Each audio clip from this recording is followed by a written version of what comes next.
রহমানির রহিম। অধ্যকার এই অত্যন্ত গুরুত্বপূর্ণ আজ আমাদের চান্দিনাবাসীর যে ইফতার মাহফিলের সম্মানিত সভাপতি, সম্মানিত চান্দিনার বিভিন্ন স্তরের গুরুত্বপূর্ণ ব্যক্তিবর্গ ও আমাদের চান্দিনার সকল প্রাণপ্রিয় ভাই ও বোনেরা, আসসালামু আলাইকুম ওয়া রাহমাতুল্লাহ। আমি প্রথমেই ক্ষমা চেয়ে নিচ্ছি যে আমি আসতে দেরি হয়ে গেছে। আমার যানজটের কারণে গাড়ির এত যানজট ছিল, প্রায় 2 ঘন্টা লাগছে আমার এখানে আসতে। আমি শেরেবাংলা কৃষি বিশ্ববিদ্যালয়ে আগারগাঁও থেকে রওনা হয়েছি, এখানে আসতে আমার প্রায় 2 ঘন্টা লাগছে। ফলে যার কারণে আমি সময় মতো আসতে পারিনি, আমি এর জন্য দুঃখিত। তারপরে আমি শুকরিয়া আদায় করবো এই জন্য যে শেষে হলেও আমি অংশগ্রহণ করতে পেরেছি।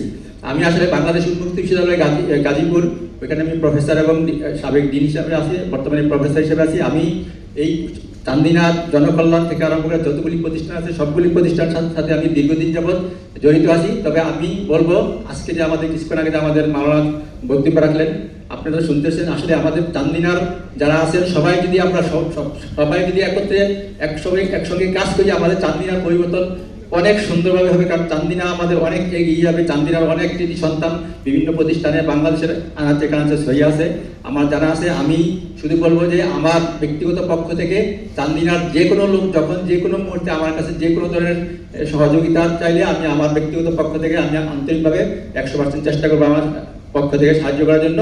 আপনারা আমার জন্য দোয়া করবেন। আমি আজকে শুধু আপনাদের সাথে, যেহেতু সময় কম, আমাকে বলছে মাত্র 2 মিনিট, এখন আর বেশি কথা বলা যাবে না। শুধু আপনারা আমার জন্য দোয়া করবেন, আমি যেন চান্দিনার যে কোনো কাজে আমি নিজেকে আমার শ্রম মেধা যোগ্যতা কাজে লাগাতে পারি। এই জন্য আমার জন্য আপনারা দোয়া করবেন। আমি আপনাদের সকলের সাথে যে কোনো কাজে, যে কোনো মহৎ কাজে আপনাদের সাথে সর্বদা থাকবো, এই আশাবাদ ব্যক্ত করে আপনারা আমার জন্য দোয়া করেন। আপনাদের সবাইকে আবারও রমজানের শুভেচ্ছা জানিয়ে ঈদের পূর্ব মুহূর্তে আমরা সবাই আমাদের চান্দিনাবাসীর জন্য আমরা সবাই দোয়া করবো, সবাই সবার জন্য ইফতারের সময় সবাই দোয়া করেন আমার জন্য। আসসালামু আলাইকুম ওয়া রাহমাতুল্লাহি ওয়া বারাকাতুহু।